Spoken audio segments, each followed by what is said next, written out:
बुद्धगया येथील महाबोधी विहार मुक्ती आंदोलनासाठी आज नांदेड येथे भव्य असे मोर्चाचे आयोजन करण्यात आले होते। या मोर्चामध्ये नांदेड जिल्ह्यातील सर्व नागरिक, महिला, बौद्ध उपासक उपासिका यांनी मोठ्या प्रमाणात हजेरी लावली आहे। हा मोठ्या नांदेड शहरामध्ये संपन्न करत असताना महाबोधी महाविहार मुक्ती आंदोलनाची पार्श्वभूमी आपण समजून घेणं गरजेचं आहे। हा लढा आजचा नाही, या लढ्याला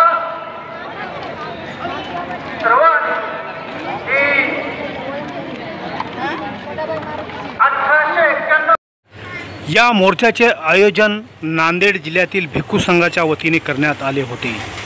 नवा मोंढा मैदान येथील कृषी उत्पन्न बाजार समितीच्या मैदानावरून या मोर्चा सुरुवात झाली। तो मोर्चा VIP रोड तसेच महात्मा फुले पुतळा, शिवाजीनगर, कला मंदिर, वजीराबाद, शिवाजी पुतळा मार्गे कलेक्टर ऑफिस या ठिकाणी निवेदन देऊन माननीय जिल्हाधिकारी यांच्या मार्फत बोधगया येथील बिहार सरकारला निवेदन हे पाठवण्यात आलेले आहे। हा मोर्चा यशस्वी करण्यासाठी नांदेड जिल्ह्यातील भिक्खू संघ आणि नागरिकांनी मोठ्या प्रमाणात मदत केली आहे। त्यामुळे हा मोर्चा यशस्वी झाला आहे असे सांगण्यात येत आहे।